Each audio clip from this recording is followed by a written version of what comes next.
Мало кто знает, что в Ужгороде у конце XVIII века была авторитетна православна община і православний храм.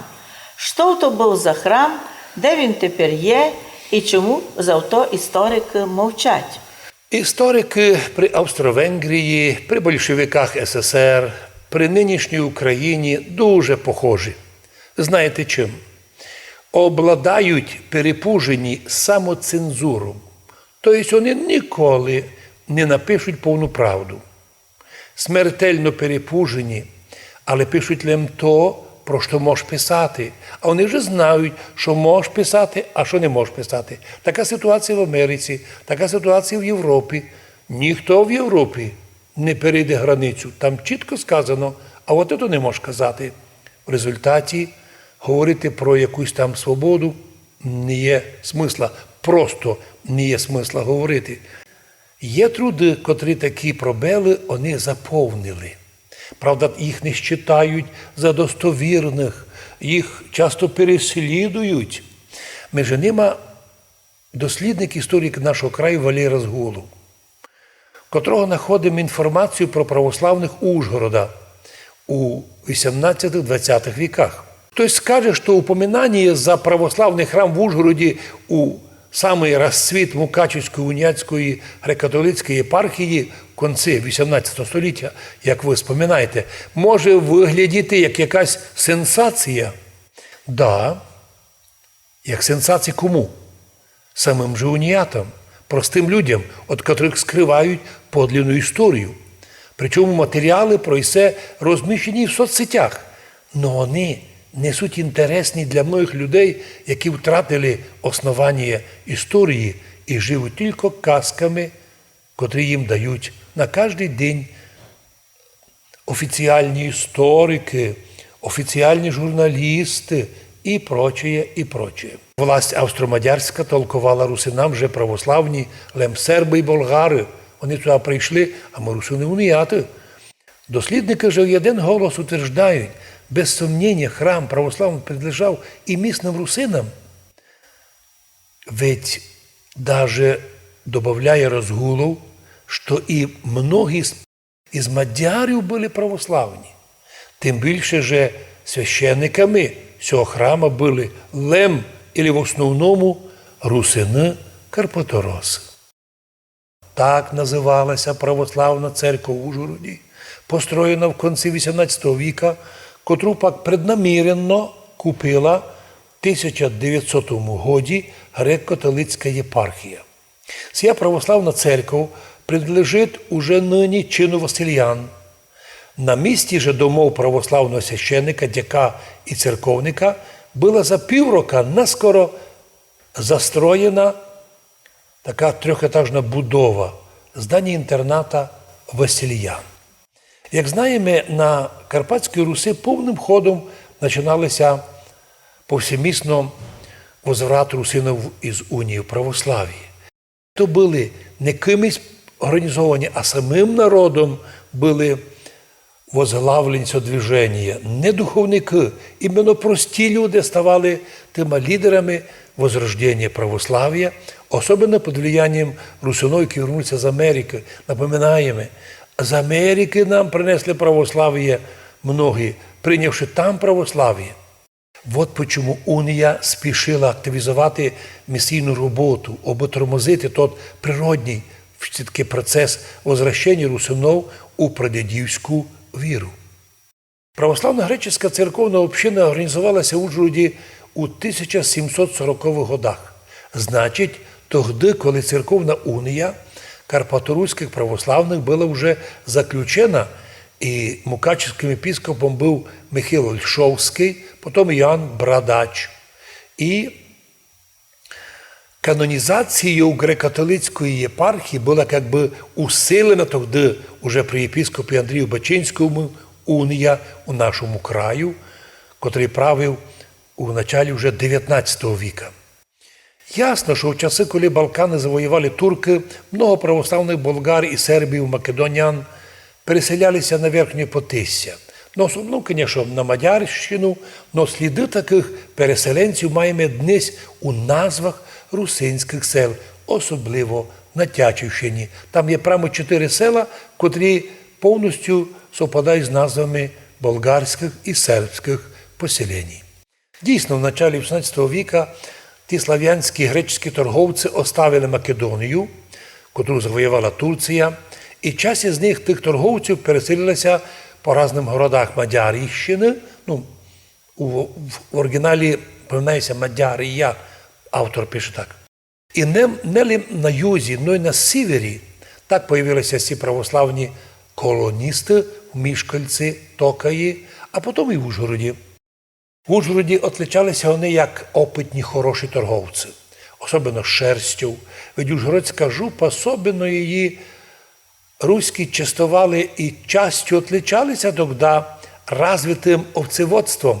Це у нас тепер вівця – це рідкий случай, і лише багатий має вівцю. В часи древні русини обладали великим і розвитим овцеводством. Інтересно, у якому статусі, яким правом пользувалася православна церква у Мадярщині у ті часи? Цей вопрос важний в тому плані, що уніяти до днеска заявляють своїм адептам про те, що в Закарпаттю ніде не було православних. Їх лем привезли після 1945 року українські комуністи на українських совєтських танках 4-го Українського фронту. Ну і в той час, коли радянська Україна свершила ганебний акт анексії комуністами Республіки Подкарпатська Русь. Но ведь и в Мадярщине тогда, у ті часи древні, право на существование православної церкви було. Воно узаконилося законом числом 27 от 1790 і 91 годів.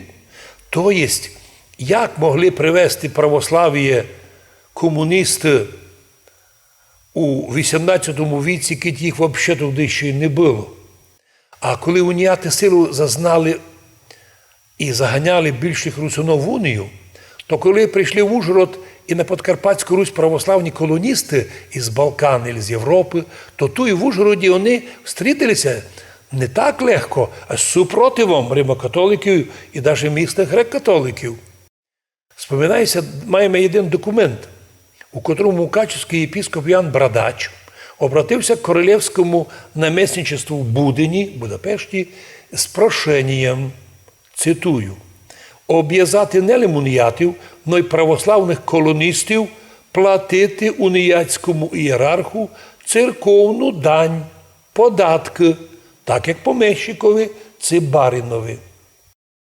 В 1782 році, во время єпископа Бачинського, ужгородські православні обратилися прямо від королю з прошенням розрішити їм построїти церкву і організувати приход, для постройки котрих вони вже забрали гроші у 1765 році. Для священника, дяка і церківника були вже построєні у 1786, тобто через 20 років, на кінці Великої вулиці, цитуємо документ, на фундусі, або по-нашому на фундашові, на участку, котрий вірники купили від ужгородського домовладельця Стефана Толная. Постройки стоїли вірникам свише 5000 форінтів. Приход мав, кроме церкви й дом, землі орні і винницю в Ужгороді. Так от, православні мали у Ужгороді і храм, і землю, і будови. Пізніше купив собі цей дом на вулиці Великого моста один чоловік, який віддав в оренду.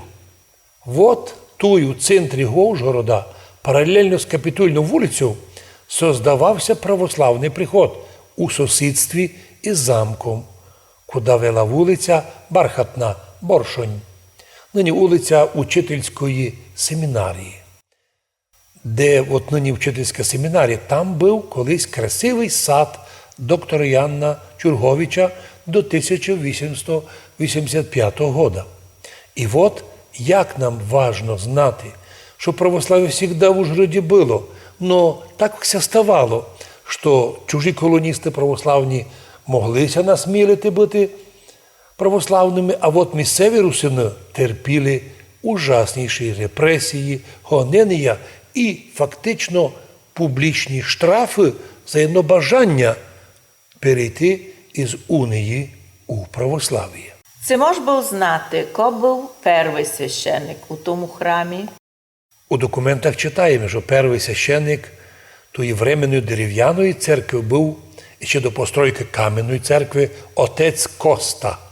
Но він наш чоловік русин Карпаторос.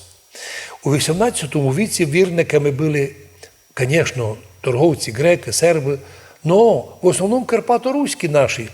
Но були і православні мадяри. Нам дуже інтересно, що і ще в совєтське время у нас були в Закарпатті, у Берегівському районі, православні мадярські села, котрі були православними. Лише коли унія повернулася, то загнали знову мадярів в унію, хоча за чим було то робити? У 1791 році состоявся православний конгрес у Тимишоарі. І от православних там від мешкальця Ужгорода Дьондюша представив як депутат Георгій Патакі, куратор. Тобто, що самі остров Венгрії православні слав'яни організовувалися, і во время постройки церкви куратором був іще Николай Янкович. А в началі 19 віка був, читаємо, Федор Човка або Чонка, Константин Феодор. От організації приходу він принадлежав юрисдикції сербського патріарха в Карловцях. Церква будувалася, але щоб вона не була як сама по собі, то офіційно серби писали письма, щоб этот приход колоністів, не місцевих, а колоністів православних, приймати під сербський патріархат. Відносно національності вірників доста ссилатися на фамільні імена в началі 19 віка. Графоді, Павун, Дімо, Жупонят, Муні, Михайловський, Попович, Галицький, Сервицький, Шишка, Томас, Федор, Кріштоф, Сатмарі, Медве, Теплевич, Лахович, Дьордя, Доброєвич, Іонович, Торнай, Михайлович, Томашовський. В общем, всі слав'янські фамілії. Самостоятельний приход существував на протяжении 120 років. Посліднім священником був отець Святослав Боярич до 1881 року. Посліднім председателем Старої православної церковної общини, читаємо у Разгулова, був Дмитрій Михайлович. Посліднім же дяком був Іоганн Влахович. Боже, так разве это їх привезли руські на танках? Найби знали, коли ганьбилися греко-католицькі мудреці, коли в нашому народі кажуть, не було православ'я, руські на танках привезли. Скоріше американці привезли. Общезвісно, були колокола, там дзвони, котрі отличалися своїм малиновим звуком.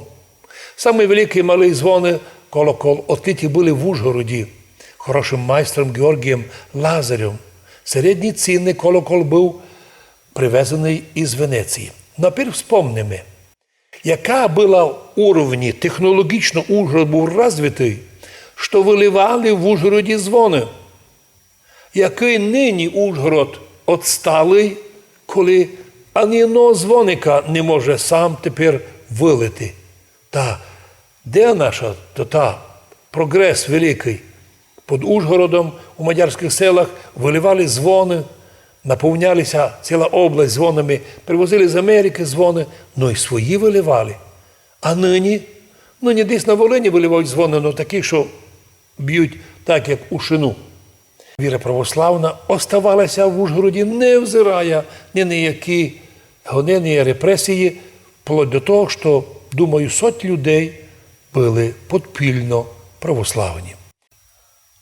То здання купила Унецька єпархія, стало ясно, що вони почали робити все, щоб лише остановити активне движення народу Закарпаття, Подкарпатської Руси, мощне движення, поддержку святого православ'я, яке зародилося, напоминаємо, найбільш якби зривним на Хущині, коло 1903 року, в один із воскресних днів, заспівали русини в храмі символ віри, ісключивши з нього 8-й член слова «Іот» сина Філіокви і тим прихожане фактично заявили о своїм переході в православну віру.